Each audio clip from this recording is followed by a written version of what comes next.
Hey guys, what's going on? It's Living Energy. I have been away for some time handling personal reasons, family issues and whatnot, but I'm back. I'm going to be recording on a daily basis, well not daily, weekly basis, probably 2 or 3 videos every week, and give you guys some good content about anime, mangas, and whatnot. I'm also going to be starting up two new for my channel, not new anime or mangas, even though some of you guys may like Fire Force and Dr. Stone.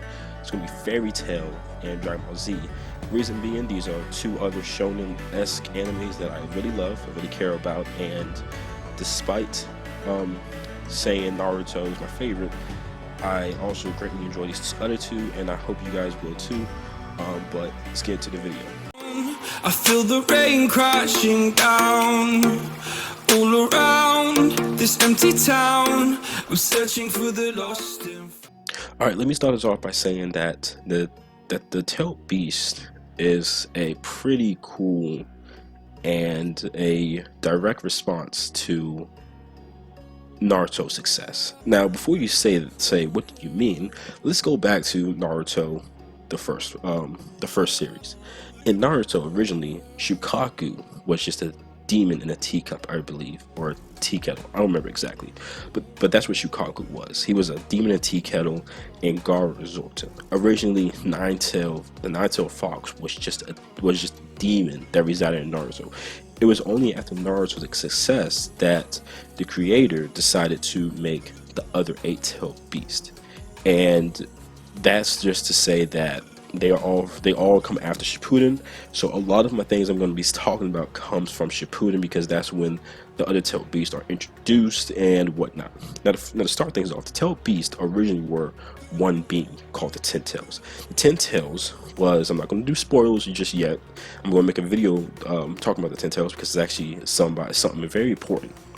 The Ten Tails was inside the Sage Six Paths. The Sage Six Paths was the Jinchuriki for the Ten Tails. Now, to go on what a Jinchuriki is somebody who is the host of a tailed beast. Now, I think I mentioned this before. I'm going to go a little deeper right now, real quick. The Jinchuriki is going to be stronger than the tailed beast. That is fact, and that is proven. Okay. I'm not saying that Naruto in the first series can defeat the Nine-Tailed Fox. I'm not saying that. I'm saying that after Naruto masters the Nine-Tailed Fox, because he can master it, after any tailed beast masters their tailed beast and their powers, they will be stronger than the tailed beast. So basically, if Naruto were to fight the tailed beast, were to fight Kurama, and he mastered Kurama, and were to fight a clone of Kurama, of just Kurama, without Naruto, he would beat that clone. 10 out of 10. All right. And I say this to say that the Jinchurikis are indeed stronger than the Tailed Beast. Okay, now let's go on. The Tailed Beast were split into 9 entities because of the after Ashura inspired him to use the creation of all things to split into 9 living entities, thus creating 9 different personalities, chakra, and bodies. Now, all of them are linked in the sense that they were once this one being. And the reason why the Sage Six Paths did this was so that way the Ten Tails could not come out and cannot be resurrected and destroy the world, because the Ten Tails was inherently evil. Okay, when he split them into 9-tailed beasts, the nine-tailed beasts are inherently actually good, which is much like most things. When you first grow up, you are inherently good. You see good in the world. You are not inherently evil. It's only through experience and time on this place that you become inherently evil. That's how the tailed beasts work. In the filler episode, it's a shot when the Sage Six Paths first splits them up. It's a shot when they're all babies. They're all innocent. So just to let you know, they were all innocent. They were all babies. It was through experience that led them to their different personalities. Now, to start things off, I'm going to start with Shukaku, probably one of the coolest designs, because of the fact that he was originally supposed to be a demon. He originally wasn't supposed to be a tailed beast. He originally wasn't, but he is still one of the best tailed beasts, in my opinion, today. Because even though there are 9 of the tailed beasts, we do not get to personally know every other 9 tailed beast. However, the first tailed beast, Shukaku, we do get to know a little bit about. We get to know him a little bit in the first season of Naruto, because Gaara is for the first tails, for the one tail, I mean, and he's sorry, sniffles. and he is great. Okay, he is sadistic, he is amazing, he is a perfect tail beast through, and he's a perfect tail beast, and it's shown that through experience this is what happens. Shukaku was made into a demon, was led to believe he was a demon, so he acted like one. And I love his design. So his silk marked across his body, his raunchy tail, his amazing design. He is an amazing first tail. And the thing is, every tail beast, well, most tail beasts, I'm not gonna say every, most tail beasts have a special type, a nature type to them, and some have Gekkai Genkais. Shukaku, the first tails, indeed does have a Gekkai Genkai, and it's accented by Gaara's Gekkai Genkai. So Gaara Gekkai Genkai is Magna Release. Now the reason why Gaara is such a monster with Magna Release is also because of Shukaku, who also's Gekkai Genkai is also Magna Release. Now Shukaku also has Wind Release, Magna Release, and Earth Release, which means he can manipulate sand, he can manipulate wind chakra, he can manipulate the earth chakra. I mean earth. So he's pretty cool in that regard. I really do like Shukaku, and that's who he is. The next tailed beast is Matatabi. This is probably, I'm sorry, my favorite tailed beast because I am a sucker when it comes to fire. Matatabi is a literal flaming cat. Now, I don't know if that doesn't sound cool to you, but think about a blue flame cat with black designs. It is amazing. Got two different eye colors, and Matatabi is a beast. Okay, now here's a little fun fact: because Matatabi is the first tail beast with more than one tail, the Jinchuriki is able to go into the one-tailed form, and also the other tailed forms. The first tailed form is just the aura. The other tailed forms are it's like the lava on their blood and lava on their body boiling them and hurting. And I think because it shows that even though Chicago is the first tail, he doesn't get the aura or anything because he's the first tail. So if you get one tail on your body, you're automatically just going to turn into that beast, which is what happens with Gaara. And we also see in Shippuden that even after Gaara masters Shukaku, they're friends. I guess they're friendly towards each other. They're in unison with each other. Gaara doesn't have that one tail aura. He either turns into Shukaku or he doesn't, and that's just how it is. Now, Matatabi's release is indeed fire, as you can guess. She doesn't have necessarily a Gekkai Genkai, but I think her fire is slightly stronger since almost all of her attacks are blue flame, which is inherently stronger than red orange flame. Now, the next tail beast is Isobu. Isobu is a pretty cool tail beast. It's just three tails. Three tails is just a water release. In anime, it is a yin release, but it's just a water release. The only notable thing about this is that Isobu is like a turtle shell type of beast, and it is seen that Isobu is actually pretty strong despite being just a three tails.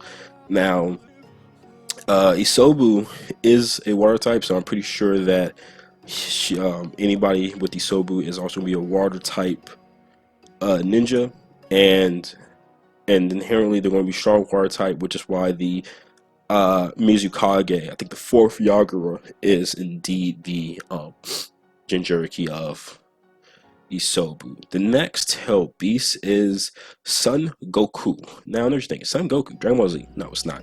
It is indeed a monkey. Yes, it's still a monkey. That's octopus-like tails. Now, Son Goku is pretty cool. He is one of the few that interacts with Naruto a lot, to the point that Naruto does acknowledge Son Goku, gives him a different name instead of just calling him Son Goku.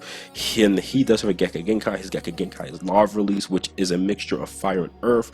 And I really like Son Goku. I love Roshi. They're pretty cool. And Roshi's little special ability that he can do with Son Goku is that he can coat himself in his lava as a sort of barrier, and also to accent his movements and his attacks. Now, the next tail beast is Kokuo. Kokuo is a pony. What do you think? What do you mean Kokuo is a pony? I'm being serious. Kokuo is a pony.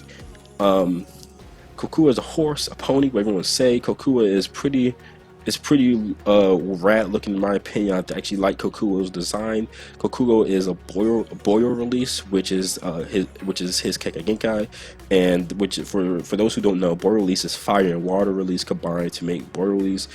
And the way that Han, the Jinchuriki, uses border release, he accents his movements with border release to make him faster, stronger in another sense. Now the next tail beast is Saiken. Saiken is also another pretty basic looking tail beast in terms of that it's just a slug with 6 tails. Now despite that, Saiken is, since it's 6 tails, one of the stronger tail beasts, and is only a water release, but that's not all that it can do. Now Utakata, the tail Saiken's Jinchuriki, has used Saiken's abilities to make these bubbles that corrode or will do a bunch of stuff, trap people, corrode stuff, blow up. So I think Saiken, despite only having water release, is actually pretty strong for the sense that the corrosive ability of Saiken is out of this world. Now, the next tail beast is Chome. Chome is the only tail beast I know of that can fly. I know that you guys think Naruto can fly. Naruto can only fly because he's the Sage Six Paths. He becomes the Sage Six Paths. That's why Naruto can fly. And Fu's the female with green hair. She's the tail beast of Chome. I know Chome is like a dragonfly. I believe it's a dragonfly with 6 tails. I'm pretty sure that's what they were going with. Now, the first thing you guys know is that Chome does not have an instinctive nature type. Now, you're thinking, what do you mean there's a nature type? I told you before at the beginning that they don't actually have, not all of them have nature types. The last 3 tail beasts have pure chakra. Now, I don't know if that means they can use any type of nature release. I don't know. But I do know that Chome is the first one with no nature type, and I know that Chome is respectively stronger than all the other Praz tail beasts, like always. But I also know that Chome was also looked upon as a lucky emblem. So I don't know if Chome's ability is luck. I'm not sure exactly. But Chome is the first one with pure chakra as the type. The next tail beast is Gyuki. Gyuki we know a lot of because Killer Bee interacts with Naruto a lot. Killer Bee is a Jinchuriki of Gyuki, and Killer Bee and Naruto train heavily and interact with each other a lot in the last couple arcs of Naruto Shippuden, and we learn a lot about Gyuki. Killer Bee is the strongest Jinchuriki outside of Naruto, and honestly, it is the strongest Jinchuriki until Naruto masters Kurama, and Gyuki is ridiculously strong. Now, Gyuki is an octopus hybrid, and has some ridiculous feats in respect of beating Sasuke's entire team single-handedly, basically. And Sasuke had to rely on Amaterasu just to get out of there. He never actually beat Killer Bee. Okay, it was more like a standstill. And it was through a hacks ability known as Amaterasu that only worked one time. I would like to add, and yeah, Gyuki's pretty strong. The last tail beast, and the one that we have grown and known to love, is Kurama. Kurama is my third. I'm gonna say second favorite. My second favorite tail beast. Kurama is amazing at heart. Kurama is another tail beast that through experience has become sadistic and evil and intent. Kurama was I believe actually pretty much not a aggressive tail beast, but after being used by the Uchiha twice, after being called upon as a demon in Naruto, after everything that's happened in Naruto, Kurama has become inherently evil and bad, and Kurama is indeed actually a pretty nice guy once Naruto gets to know him. He's not actually bad, he's actually honorable. Now, in the anime, it is said that Kurama has fire and wind release. I think Kurama can use nature releases because Kurama has. I just think that Kurama can use nature type abilities. I think Kurama learned to use nature type abilities. I know that Uzumakis have been the only people to actually use the full power of the Nine Tails. What I'm saying is that the Nine Tail Fox does get cut in half, and the only people that have been able to use the full ability of Nine Tails power, the full ability, has been Uzumaki's. So it takes a lot of chakra, a lot of chakra to be able to utilize the Nine Tail Fox. Now, we're going to go over what I mean by chakra in terms of power. Now, every tail beast has a set amount of chakra. Every tailed beast does, and every tailed beast needs a Jinchuriki that can also counteract this large amount of chakra, which means that, which is seen when Minato absorbs some of the nine-tailed fox, he isn't able to absorb all of it. I mean, no, he's able to absorb only half of it. Then he stops, and then he gives the other half to Naruto.